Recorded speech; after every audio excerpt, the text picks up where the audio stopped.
Bueno, buenos días, buenas tardes a todos. Eh, Continuando con nuestro recorrido histórico por la historia del arte, valga la redundancia, continuamos con el post-impresionismo. eh, un poco esta lectura del posimpresionismo la hago siguiendo a dos autores que son Nelo Ponente en un texto que se llama Las estructuras del mundo moderno y John Rewald en un texto que se llama el posimpresionismo.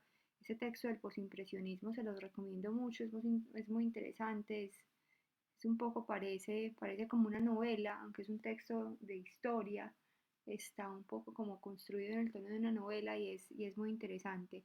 Para esto voy a hacer un poco como la construcción de un panorama histórico antes de iniciar el recorrido por las obras de arte, pero de todas formas, como siempre, pues les voy a mostrar, les voy a poner aquí unas obras para que no nos quedemos en una pantalla en negro. eh, en este panorama. Una cosa que es importante tener en cuenta en este panorama inicial, miren, nos habíamos quedado la sesión pasada en el impresionismo, bueno, y después del impresionismo habíamos hablado de esa figura que es como rupturista y que es como extraña, como paradójica, que es Cézanne, pero aquí iniciamos una nueva etapa que es en el contexto del postimpresionismo, y en el oponente nos señala que el siglo XIX y que esta última etapa del siglo XIX rompe definitivamente con las ideologías del pasado vinculante. Este es un contexto definitivamente en el que el quehacer artístico va a estar sustraído de las formas de autoridad, en el que la ideología con ese pasado y con ese pasado que era vinculante, que nos vinculaba con diferentes formas de representación y con ese pasado mimético y con ese pasado no solo mimético, sino que nos ataba a un discurso histórico particular, se rompe definitivamente. Él habla de una, de un discurso, digamos, histórico que se vuelve completamente laico. En ese sentido va a aparecer algo en la historia del arte que va a ser importante, y es que, por ejemplo, en París aparecen cosas como el Salón de los Independientes, y el Salón de los Independientes, ¿qué quiere decir? Que va a estar sustraído del salón oficial, que oficial era el salón de la academia. Entonces eso va a ser una cosa que va a ser importante, pero lo que es importante que tengamos en cuenta es que esto no va a ser algo que va a ser exclusivamente en París. En lugares, por ejemplo, como en Bruselas, surge el Salón de la Estética Libre, por ejemplo. Entonces lo que nos vamos a encontrar es que el final del siglo XIX va a ser un contexto donde va a haber fuertes tensiones entre un estilo individual inspirado por el impresionismo, y eso va a marcar todo el desarrollo de la historia del arte de ese final del siglo XIX y necesariamente de principios del siglo XX, pero también va a haber una cosa que va a ser fundamental, y es la búsqueda de pertenencia a un grupo. Pero de todas formas es importante que tengamos en cuenta que no solo nos encontramos con este arte pictórico, con este arte pues de, digamos que de pintura de caballete del que estamos hablando desde la sesión pasada, sino que también el siglo XIX es un contexto de arte urbano vinculado un poco como a la vida colectiva moderna, después de la toma de la Comuna de París, pues París había quedado virtualmente destruida, y aparece un personaje o dos personajes que van a ser sumamente importantes en este contexto, que es el barón de Haussmann y Napoleón III. Y Napoleón III le va a encargar precisamente al barón de Haussmann la reconstrucción de París. Y aquí va a aparecer una cosa que va a ser importante, que van a ser los vínculos entre el funcionalismo material y las necesidades morales. Y va a ser todo este arte precisamente urbano que les había mencionado, que va a tener un carácter, eh, digamos que diametralmente opuesto a esto que estamos viendo en el impresionismo y posteriormente en el posimpresionismo. Porque una cosa que va a hacer Napoleón III es que Napoleón III va a encontrar, ya de esto habíamos hablado, va a encontrar digamos como en la estética o en el arte de Luis XIV, que es el barroco, el barroco francés, del siglo XVII, XVIII, va a encontrar, eh, va a encontrar un referente. Entonces es importante que tengamos en cuenta que no todo en un mismo momento histórico digamos, va a tener la misma línea y va a tener la misma tendencia.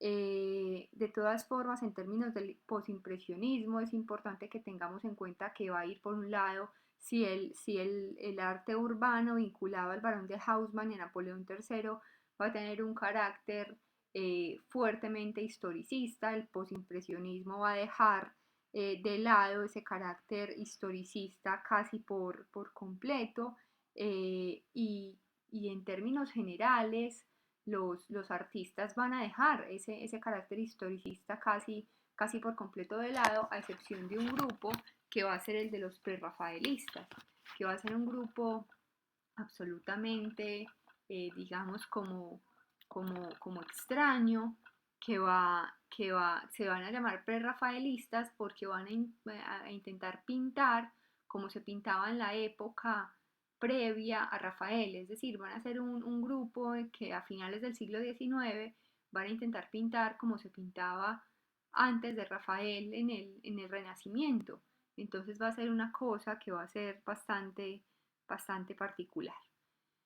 Entonces aquí lo que nos encontramos en el periodo posimpresionista es un asunto donde se va a llevar como a una suerte de extremo esa idea de la individualidad impresionista, donde va a haber una liberación de las constricciones del pasado, una idea de desarrollo del lenguaje que no está sometido, como vemos precisamente en obras como esta, de las cuales ahorita hablaré, y les explicaré pues qué es lo que se busca, qué es lo que se busca acá, un lenguaje que no está sometido a esas clasificaciones que teníamos en el pasado. Es precisamente con cosas como esa a las que yo me refiero cuando les digo que a estas obras no se les puede pedir lo mismo que les pedimos en términos de belleza, de mímesis, en términos de concepción de lo que es arte, que le pedimos a una obra de Miguel Ángel o de Leonardo, porque no estaban buscando y no estaban pretendiendo lo mismo.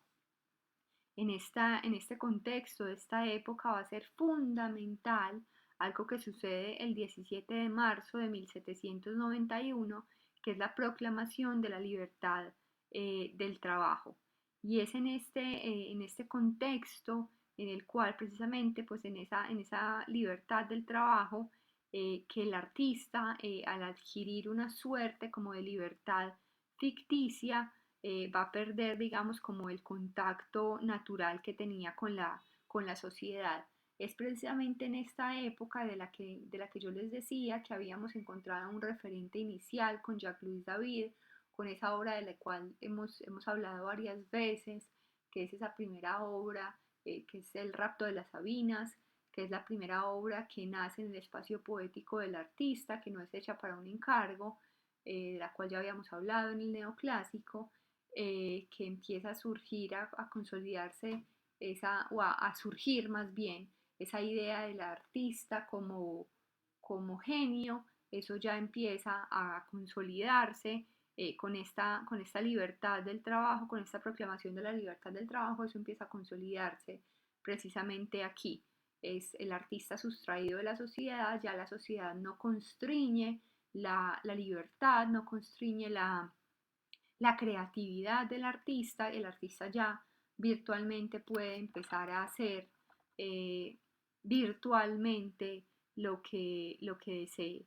Y eso es algo que va a encontrar otro elemento, otra referencia que va a ser sumamente fuerte con la revolución de 1848, porque con ella se va a dar la consolidación de la libertad artística.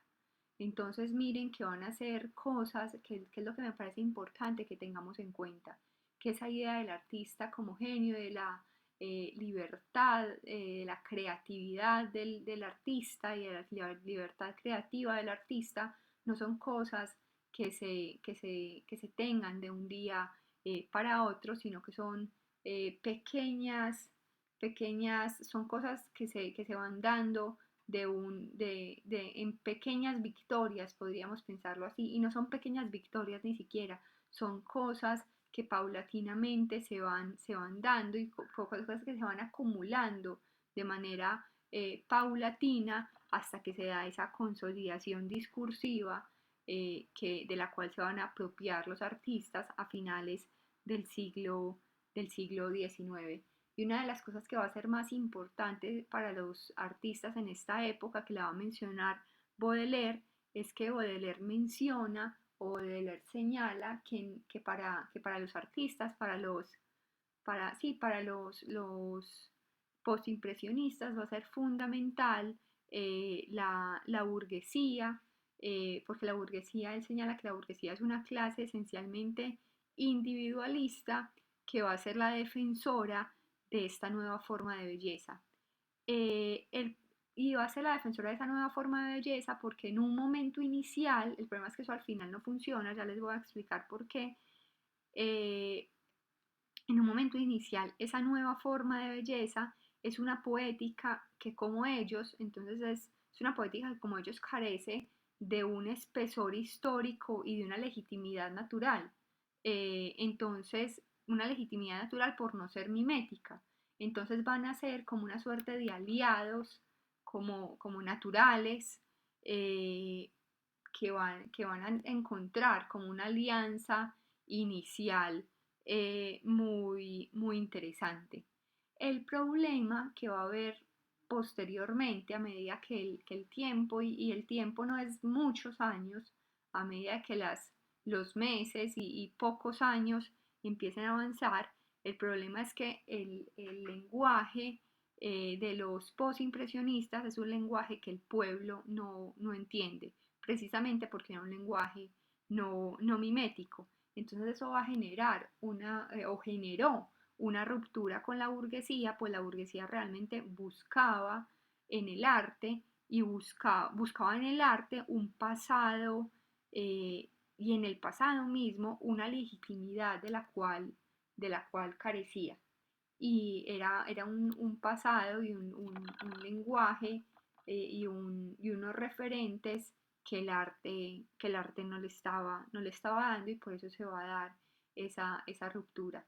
Incluso eso lo vamos a ver con las vanguardias, que lo que hacen, que lo que buscan las vanguardias es que las vanguardias van a querer romper con una de las cosas que las vanguardias se van a querer proponer es romper con la institución arte, porque van a querer romper volver a los vínculos naturales entre el arte y la vida, porque van a querer romper con la institución arte, porque lo que van a querer es romper con la relación entre el arte y la burguesía, con la relación que se había tejido entre el arte y la burguesía.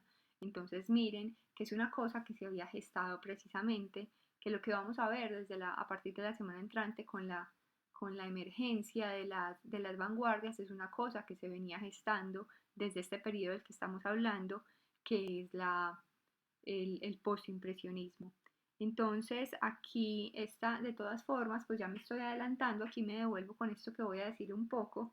Es importante tener en cuenta que esto no es que se lo inventen los postimpresionistas, ellos apelan a algo a lo que ya se habían referido los impresionistas, que era una renovación de la experiencia pictórica en un contexto en el que la monumentalidad demostrativa tradicional ya no tenía razón de ser. Miren que estas son cosas que ya no se refieren a esos grandes temas de los que, a los que apelaba por ejemplo, el neoclásico y demás. Aquí prima la estructura de la visión individual, el motivo interior, la experiencia de la conciencia y demás. Y va a ser importante a partir de 1890 van a aparecer cuatro grandes personajes, que es un poco de los que veremos hoy, aunque veremos otros. Uno de ellos ya lo estamos viendo, que son, bueno, Cézanne, del cual ya hablamos, Seurat, Gauguin y Van Gogh, personajes que van a introducir en el arte una visión emocional que no tenía precedentes. Un arte que va a tener una experiencia de lo real que rompe con la forma tradicional y colectiva de ver el mundo. El postimpresionismo es visto como autónomo, como un arte sin carácter ético, con un carácter, digamos, supraindividual, especialmente en el divisionismo, que es lo que estamos viendo en este momento. El divisionismo es una cosa que va, un tipo de arte que va a sustituir la intuición por una forma de proceder absolutamente metódica en un contexto donde nos vamos a encontrar tensiones absolutamente fuertes entre lo institucional y lo individual. Aquí lo que nos encontramos es una idea de un retorno o de una restitución más bien de la imagen a una presencia cada vez más humana, una imagen que nos entrega formas no mediatizadas y formas que no desean entregar un carácter moralizante, sino formas que lo que quieren es entregarnos una experiencia personal de los sujetos, con cosas que van a ser interesantes. Y es que en ese arte que tenía un carácter moralizante, como el que nos habíamos encontrado en el neoclásico, lo que teníamos era experiencias generalizables, incluso en el barroco, experiencias que eran generalizables y por eso el arte podía tener un carácter moralizante. Lo que nos encontramos en este caso es que son asuntos difícilmente generalizables, y ahí es donde empezamos a hablar de la autonomía de la visión. Es precisamente cuando hablamos de la idea del arte autónomo y de la idea del arte por el arte que se va a consolidar a mediados del siglo XX, y específicamente lo vamos a encontrar consolidado en las vanguardias de mediados del siglo XX, en ese texto del cual vamos a hablar, que es Vanguardia y Kitsch, de Clement Greenberg. Eso no es que se lo invente el arte del siglo XX, sino que empieza a aparecer desde esta época. Bueno, por otra parte, hay ese otro autor del cual les hablaba, que es John Rewald, en el texto llamado El postimpresionismo. Él va a desarrollar la postura de dos grupos de artistas que van a ser como dos formas de desarrollar la, obra, como dos posiciones eh, como conceptuales y metodológicas de abordar la obra de arte, que van a ser muy, muy interesantes, que son la posición de los analíticos y de los sintéticos. y me interesa como compartirles esa visión porque van a ver cuando todas las obras que les he mostrado hasta este punto son obras de los analíticos y me interesa señalárselas. Lo que voy a hacer acá es que les voy a mostrar, les voy a señalar un panorama general de analíticos y sintéticos y después me detendré en específico primero en los analíticos y después en los sintéticos. Tengamos en cuenta antes de iniciar la diferencia entre análisis y síntesis, porque a veces utilizamos esos conceptos como de manera como indiferenciada, sin tener claridad en esas diferencias conceptuales. Recordemos, y esto lo tomo del diccionario filosófico de Ferrater Mora, que analizar es descomponer un todo en sus partes, es como el examen minucioso de algo. Me devuelvo aquí un momento rápidamente. Entonces, análisis es esto, miren, el examen minucioso de algo. Por su parte, la síntesis es la recomposición de un todo, es como una visión total o sinóptica del fenómeno. Y me adelanto un poco para mostrarles qué este es un sintético que es Gauguin, como la visión sinóptica de un fenómeno. Esta visión de los analíticos y de los sintéticos fue un debate gestado y desarrollado en Francia a finales del siglo XIX. Y yo tengo, esto no lo desarrolla John Rewald, pero leyendo ese texto yo tengo como la visión de que si bien Seurat es el analítico por excelencia y Gauguin es el sintético por excelencia. Me voy a adelantar rápidamente, después veremos estas imágenes con detenimiento. Yo tengo la idea de que cosas como esta, Van Gogh es como una suerte de eje articulador de las dos visiones, con un personaje que va a ser incluso muy interesante en todo este panorama, en todos estos sujetos, y es la figura no solo de Van Gogh, sino de Vincent Van Gogh, sino la figura de Theo Van Gogh, que es la figura del marchante de arte, que recuerden pues que es el hermano de Vincent, que tenía pues él no tenía una galería, él tenía un espacio donde exponía unas obras para vender. Y eso va a ser supremamente interesante en el contexto porque tenemos las cartas que se escribían Vincent y Theo, que va a ser, que van a ser lo que nos va a permitir construir, lo que nos permite construir esa visión tan amplia de la vida de Vincent Van Gogh. Hay una cosa entonces en esa visión de los analíticos y sintéticos que va a ser importante y que es importante, y es que esta va a ser un elemento que va a enfrentar y que enfrentó a los artistas en este contexto. Pero lo que a mí me parece importante, lo mismo que con el romanticismo y el neoclásico, es pensar no solo en las diferencias, sino pensar también en esas similitudes. Claro, cuando uno mira las obras son dramáticamente distintas, pero pensemos también por lo menos, en las similitudes, por lo menos conceptuales. Bueno, me voy a devolver aquí rápidamente porque entonces me voy a devolver al inicio para empezarles a hablar de los analíticos, y ahí voy a empezar entonces a moverme en las imágenes.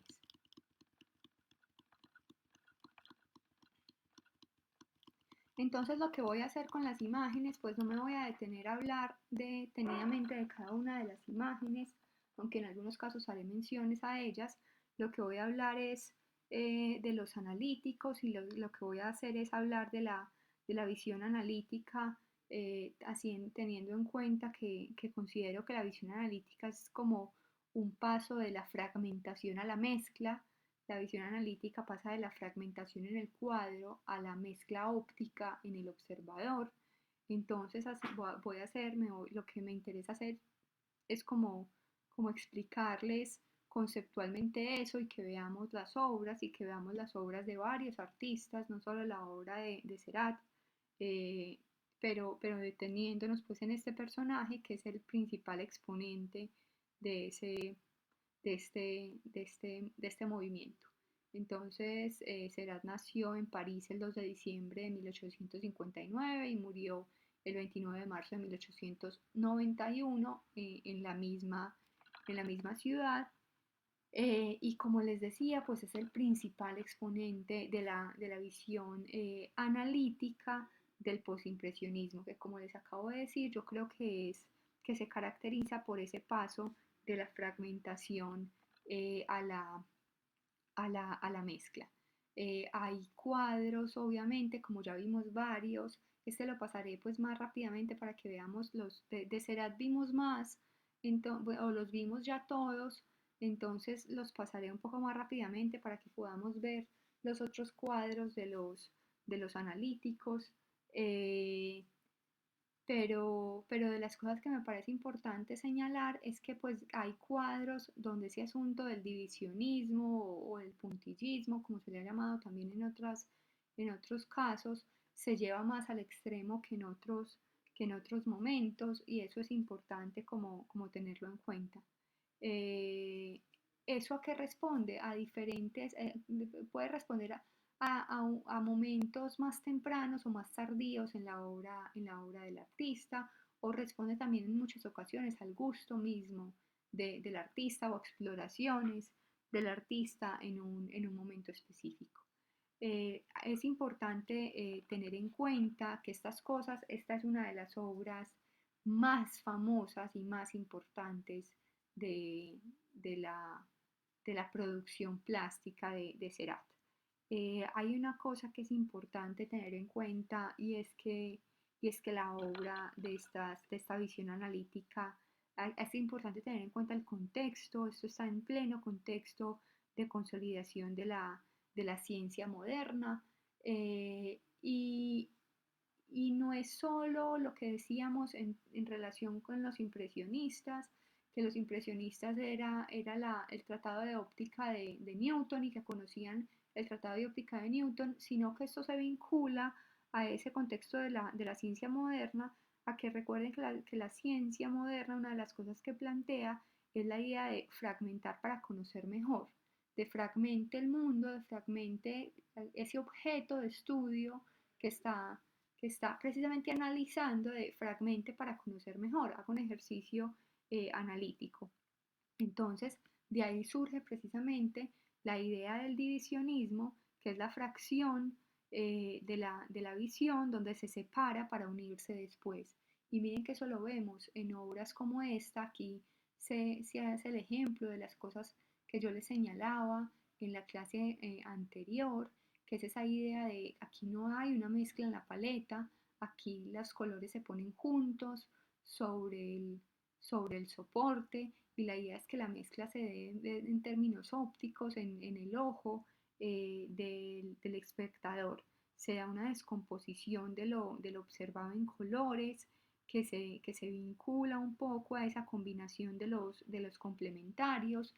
Recuerden que la combinación de los complementarios es, miren que ahí se ve, por ejemplo, en el agua, que está el azul al lado del naranjado, el azul y el naranjado son complementarios porque es la mezcla del amarillo y el rojo, y está, que es el secundario, y está el primario, que no hace parte de la mezcla. Esa es la relación de de los complementarios.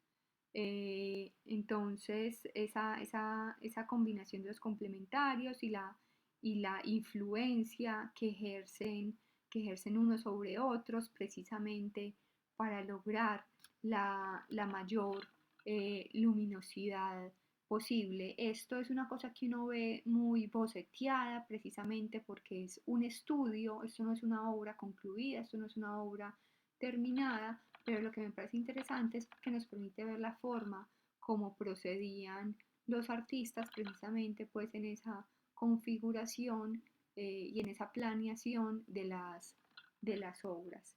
Y en obras como esta que me parece que son muy interesantes porque es una vista interior y es una obra que miren que no es un exterior, es un interior, pero como nos está mostrando una obra de una obra, porque miren que la obra que hay en el fondo es esa que habíamos visto ahora. Bueno, hay lo que les señalaba entonces ahora, esa idea de la necesidad de síntesis en la observación. Ya les desarrollo esto. Uno de los más cercanos eh, pintores de Seurat es Pizarro. Pizarro nació en el 1830 y murió en 1903. Y continuamos con esa visión analítica, pero lo que me parece interesante pues traer a colación es que si les mostrara solo a Seurat, pues ustedes se quedarían pensando que ese asunto del divisionismo es solo como ese puntillismo, y miren que el divisionismo tiene muchas formas de proceder, pues que la expresión de los artistas puede llevar a ese asunto de la absolutamente metódico de proceder, pues lleva a muchas formas expresivas distintas. Les decía entonces que esto es una forma de que yo creo que efectivamente es una forma de proceder en la obra que es un método absolutamente analítico, que es la descomposición del observado en colores eh, de manera analítica, pero yo creo que hay una necesidad de síntesis en la observación.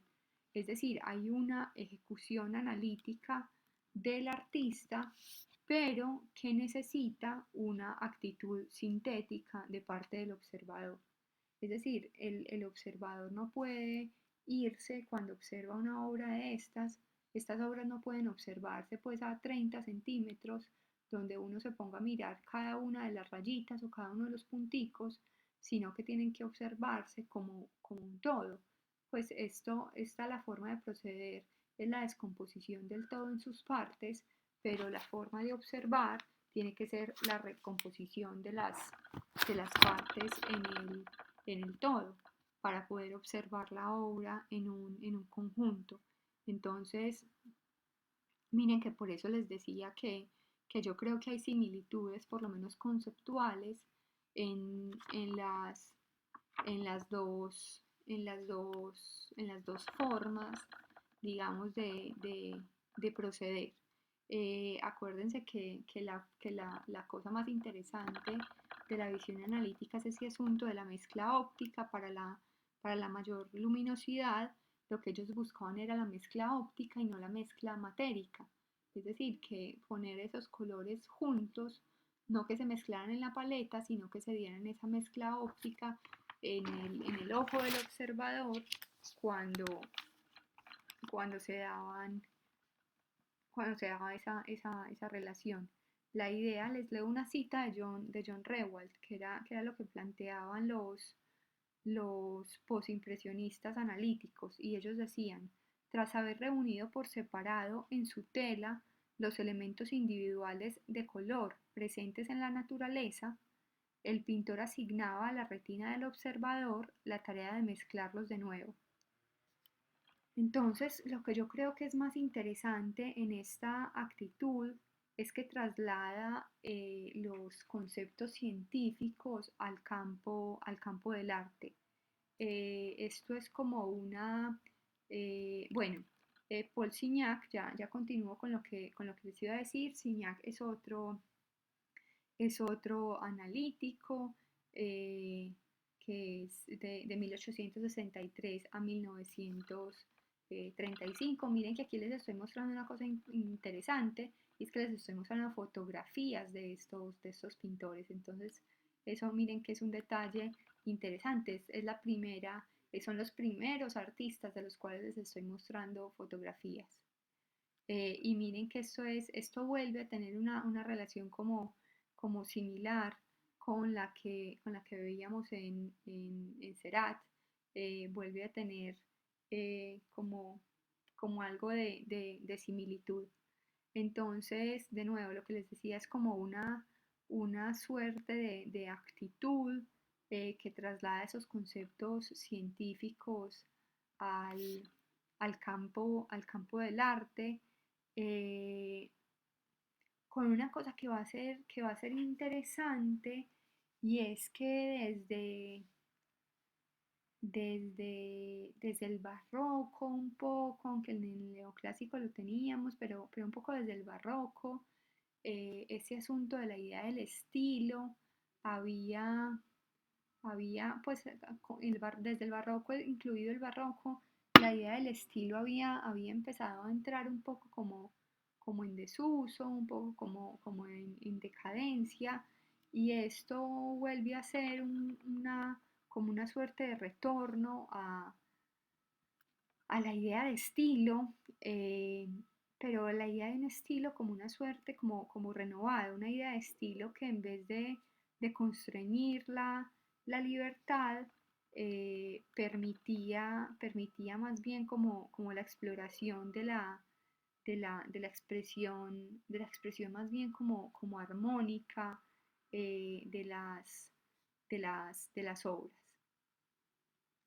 Bueno, y miren que una cosa interesante que es aquí, que me parece a mí que es muy llamativa, es cómo varía no solo la paleta de colores de un mismo artista, sino como dependiendo de aquello que están pintando en una obra, pues por ejemplo como la de Signac, puede variar incluso también no solo la paleta, sino cómo varía la pincelada misma. Miren, entre esta obra y esta obra, cómo varía la forma de la pincelada.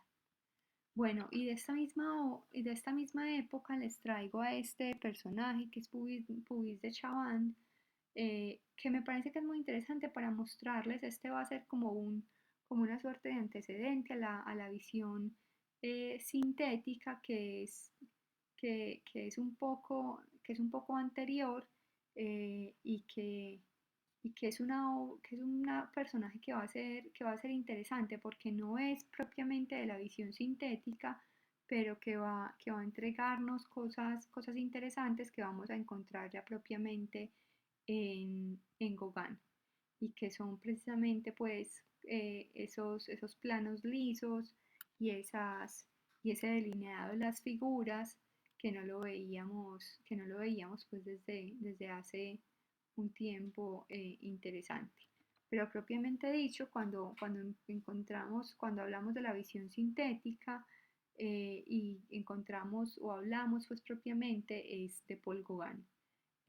Paul Gauguin, que nació en el 48 y murió en 1903, y una cosa que me parece interesante es, miren dónde murió, en las Islas Marquesas. Él se fue de viaje al lugar pues más exótico, y una de las cosas que buscaban los de la visión sintética era esa exploración pues absolutamente exótica, como lo van a ver más adelante.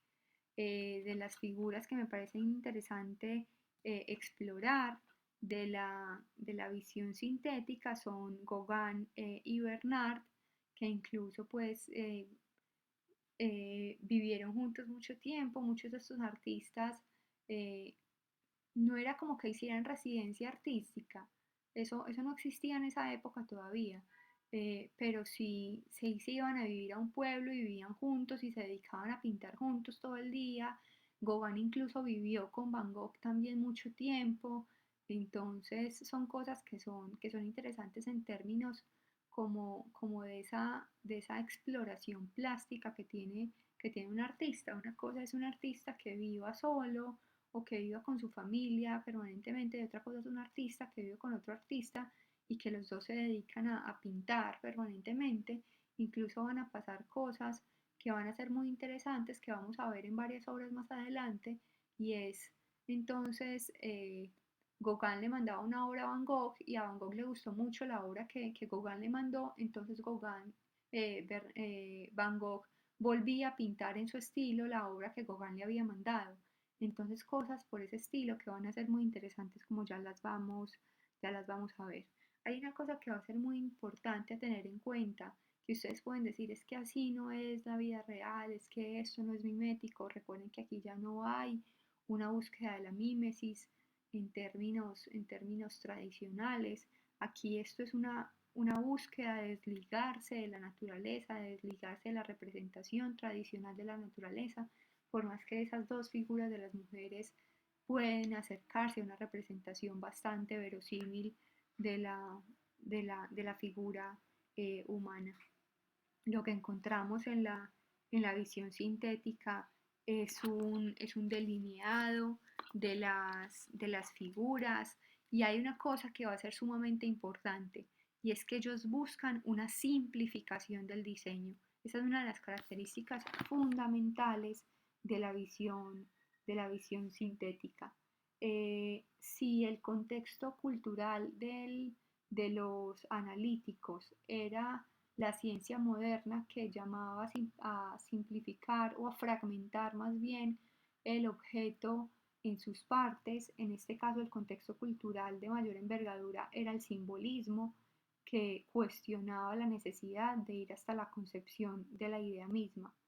Eh, la, Uno de los antecedentes más fuertes, como les decía ahorita, me devuelvo, había sido Huys de Chavans, que era esa predilección por los planos absolutamente amplios, lisos, por esas coloraciones absolutamente neutras, eh, pero es Gauguin, precisamente es Gauguin y es Bernard los que, los que consolidan el campo. Esta obra a mí me parece que es muy interesante porque era de cuando vivían juntos y ellos se pintaban entre sí y demás. Entonces, en la visión sintética lo que nos encontramos y lo que ellos buscaban y lo que ellos pintaban era modelos vigorosos, amplias zonas, uniformes, con una cosa que es importante tener en cuenta, y es que esto no apela a una simplificación de lo observado, que ese es un principio en el cual se basa la perspectiva del análisis.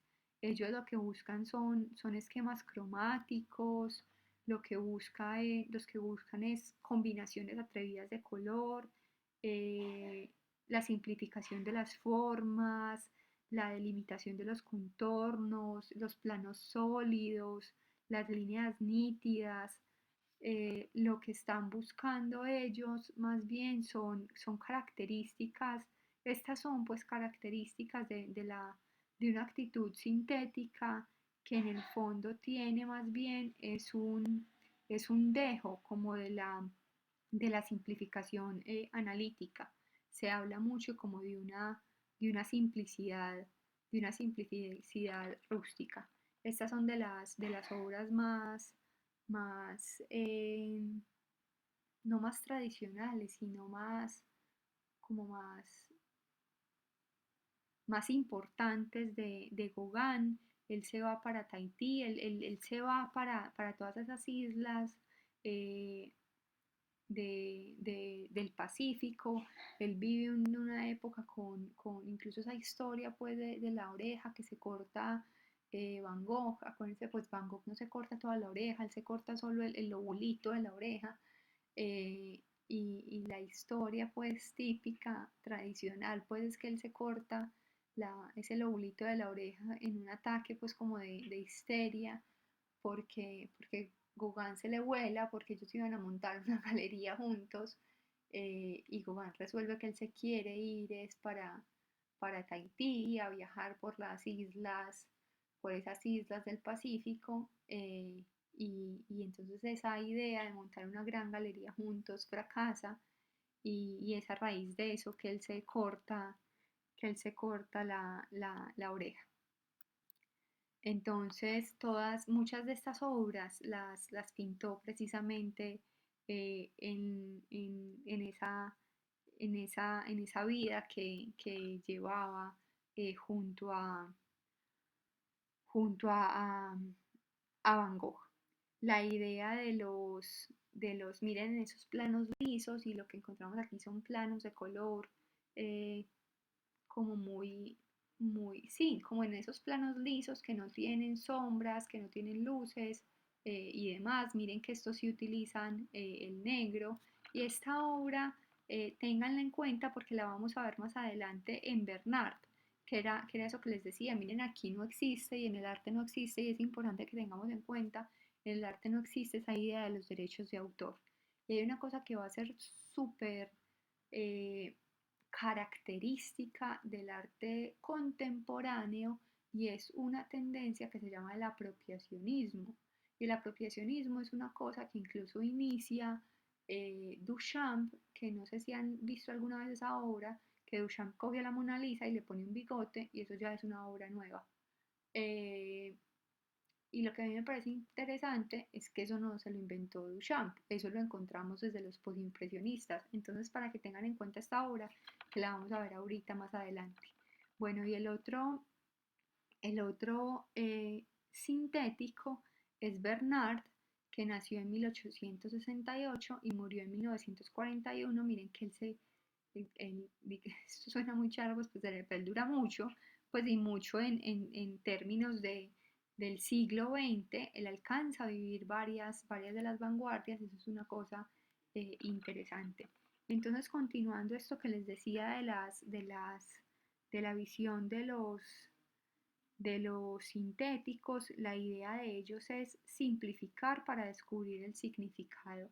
Y miren que eso es una cosa muy similar en términos de los analíticos. También era, eh, digamos que desfragmentar ese todo en sus partes también para entenderlo mejor. Pero aquí nuevamente, así como en el otro caso, encontramos esa tensión entre la ejecución y la actitud del observador, y ese punto de partida de las elecciones. La gran búsqueda de los sintetistas. Miren que estas mujeres son muy parecidas a las que veíamos ahorita.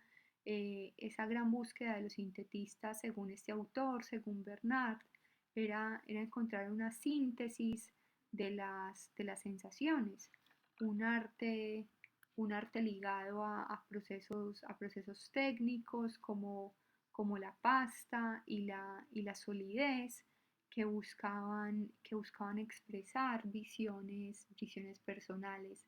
A mí esta obra me parece que es muy bonita porque es el, como digo, este autorretrato con el retrato de Paul Gauguin. Ese retrato que hay atrás es un dibujo, pues es un dibujo que él hace. Paul Gauguin le manda a él un retrato. Entonces Paul Gauguin se sienta y pinta un retrato de Bernard y se lo manda a Bernard. Y entonces a Bernard le llega el retrato y le gusta mucho. Entonces él se hace un autor, él cuelga el retrato, digamos, cuelga el retrato que Gauguin le había mandado, lo cuelga en la pared y se autorretrata con el retrato que Gauguin le mandó y se lo manda a Gauguin. Entonces tienen esa suerte. Cuando uno piensa pues como esos intercambios de cartas, como esa correspondencia en términos de los filósofos o de los literatos. Ellos tenían como correspondencia, pero correspondencia pictórica, y es muy interesante. Eso, sobre todo los sintéticos tenían eso muy fuerte. Bueno, antes de pasar a Van Gogh, lo que les interesaba a los sintéticos era como que el arte diera la impresión de estar resumiendo la naturaleza, eh, como sin necesidad de evidenciarla en su verdad completa, o concreta, digamos. Lo que a ellos les interesaba era como mostrar símbolos parciales que corroboraran el símbolo general. Bueno, y por último, Van Gogh, que nació en los Países Bajos en 1853 y murió en Francia en 1890. Miren que murió pues sumamente joven. Y yo creo que Van Gogh es una suerte de equilibrio entre lo analítico y lo sintético. Esa es una suposición que les digo es mía. Esa idea de los analíticos y de los sintéticos, eso no es una invención, eso lo desarrolla John Rewald, pero eso no es una invención de John Rewald, ellos se nombraban así. Acuérdense que de esa época existe prensa y existe crítica y los autores escribían, entonces está la correspondencia de ellos donde ellos se nombraban de esa forma y Van Gogh, está la correspondencia de Van Gogh con Theo, y Van Gogh perteneció a los dos grupos, pero él perteneció más al grupo de los sintéticos, realmente. Eh, pero el arte, en términos de historia del arte, se ha catalogado más en términos de los analíticos. Entonces nunca se ha sabido muy bien en dónde ubicarlo en términos de esas dos grandes corrientes. Esto que digo yo, que yo creo que es un equilibrio entre, pues que es un equilibrio entre lo analítico y lo sintético, es una construcción mía. Eh, a mí lo que me parece interesante es que yo encuentro, observando la obra de Van Gogh, es que encuentro puntos en común entre ambas perspectivas, digamos, como tanto tensiones como vínculos entre el análisis y la síntesis.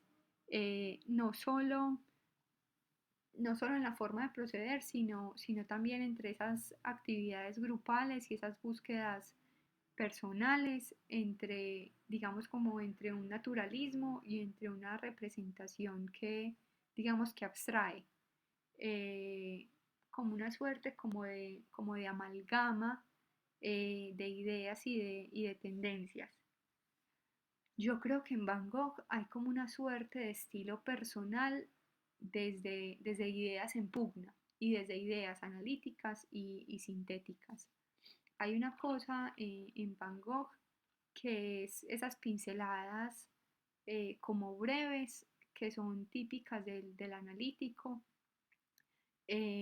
pero también hay como en casos como este, por ejemplo con los fondos, o como veremos más adelante, no me quiero adelantar mucho para que no se nos acabe la presentación muy rápido y me toque devolverme, eh, esas pinceladas breves que se alternan, bueno, como este, que se alternan con empastes más gruesos, pero también hay capas delgadas, hay brochazos fuertes, entonces hay como una condensación de los dos medios explorados por los dos, por los dos sistemas. Entonces, él tiene un manejo del dibujo, que es de los sintéticos, digamos como en este caso, pero tiene un manejo del color, que es de los analíticos.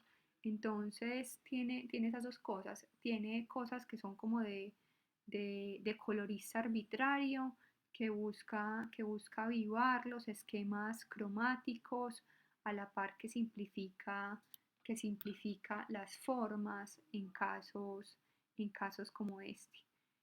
Lo que nos encontramos es un artista donde se busca, donde hay una suerte de búsqueda del poder del color y de la línea para expresar estados de ánimo. Miren este de las mujeres bretonas, que era el que habíamos visto en Bernard. Yo me equivoqué y les dije que era el de Gauguin, pero realmente es el de Bernard y este, que en ese texto de John Rewald, él lo señala y está en una de las cartas a Theo, que él le cuenta a Theo que vio una obra de Bernard que le gustó mucho y decidió él pintarla también.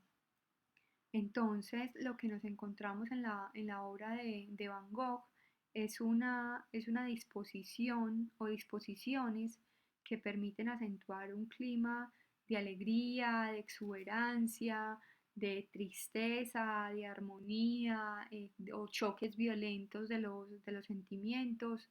Y hay un ejemplo, a mí este ejemplo del dormitorio de Arles me parece que es un ejemplo perfecto de los vínculos donde se asocia ese trabajo de los complementarios, de los colores complementarios del que ya habíamos hablado, con esos planos lisos de colores, ¿sí? Donde están los estudios o las decisiones de los dos sistemas. También, bueno, eh, esta es una de las obras pues más famosas, donde miren que juega, por ejemplo, el fondo, que es con esos brochazos cortos, pero en la parte de abajo está en un plano mucho más liso. Y en cosas también como, como esta, como este autorretrato. La serie de los autorretratos es muy interesante de mirar y se puede analizar en una de esas corrientes de análisis de las que hemos hablado, que es la corriente psicologista. Sería una cosa llamativa. Ay, ¿cómo así? Ay, algo pasó. Espérense chicos, que algo pasó. Espérense chicos, discúlpenme un momento que algo pasó. Yo vuelvo a abrir por aquí la presentación, que no sé qué sucedió. Y esa presentación es más larga. ¡Ay! No sé qué pasó. Oh my god. Bueno, voy a, voy a terminar aquí. Voy a terminar de decirles el tema. eh, y ahorita les muestro. No entiendo qué susto. Ah, ya. Eh, qué susto. Otra cosa, digamos en cosas, miren que son cosas que son dramáticamente distintas, cosas como este autorretrato o La noche estrellada, que están planteados de una forma muy distinta. Entonces, por ejemplo, ahí encontramos cosas como esta, donde está pues planteado por completo de manera analítica. eh, con pinceladas cortas, con rayas, con comas, con puntos, cosas, digamos, que en buena medida nadie había planteado antes. O cosas como esta, donde hay partes planteadas analíticamente y otras planteadas sintéticamente. Acuérdense que lo analítico está vinculado a lo sintético, a lo científico, perdón, lo analítico está vinculado a lo científico, a lo concreto, y lo sintético está asociado al movimiento, a la búsqueda de lo desconocido, y eso le permite un poco a Van Gogh explorar tanto la abstracción como esa suerte como de musicalidad del color. Bueno, qué pena ahí el error que hubo, no sé qué pasó, pero bueno, en términos generales, ese es el panorama de, del posimpresionismo desde esas dos tendencias y bueno, muchas gracias por su atención.